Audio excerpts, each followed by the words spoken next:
എന്നതിനെക്കുറിച്ച് വളരെ നേരത്തെ തന്നെ പഠിക്കാൻ ശ്രമിച്ചിട്ടുണ്ട്.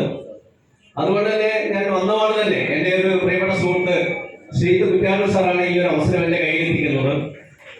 അത് എത്തിച്ചപ്പോൾ തന്നെ അത് സ്വീകരിക്കുകയും ഞാൻ പെർഫോമൻസ് അടിച്ചുകൊണ്ടാണ് ഈ ഒരു ഫീൽഡിലേക്ക് കടന്നു വരുന്നത്. എന്നൊരു 2 വീലർ അച്ചീവ് ചെയ്തിട്ടുണ്ട്. അതുപോലെ തന്നെ ഒരു 2 പേർ ഗോൾഡ് കോളേജ് വായിച്ചു കൊടുക്കാൻ വേണ്ടി എനിക്ക് സാധിച്ചിട്ടുണ്ട്. ഞാൻ ഈ ഒരാഴ്ചയാണ് KTCയിലേക്ക് കടന്നിരിക്കുന്നത്. എന്റെ ലക്ഷ്യം എനിക്ക് ഏകദേശം ഒരു 62 വയസ്സായി. വാർദ്ധക്യം ഒരു ശാപമായി മാറിക്കൊണ്ടിരിക്കുന്ന ഈ ഒരു കാലഘട്ടത്തില് വാർദ്ധക്യം ഒരു ഫിനിക്സ് പക്ഷിയെ പോലെ ഓടിച്ചാൽ ഒരേ ഓപ്പർച്യൂണിറ്റി മാത്രമേ ഉള്ളൂ. അത് മൈസൽ മാർക്കറ്റിംഗ് മാത്രമാണ് ഈ രംഗത്തിൽ നിൽക്കുന്നത്. എന്റെ ലക്ഷ്യം അത് തന്നെയാണ്. അപ്പൊ നമുക്കുള്ള എല്ലാവർക്കും അത്യാവശ്യം വയസ്സുള്ളവർക്കൊക്കെ ഈ ഒരു ഓപ്പർച്യൂണിറ്റിയെ ഉള്ളൂ. ഇത് ശരിക്കും നെച്ചോട് ചേർത്ത് വിളിക്കുക.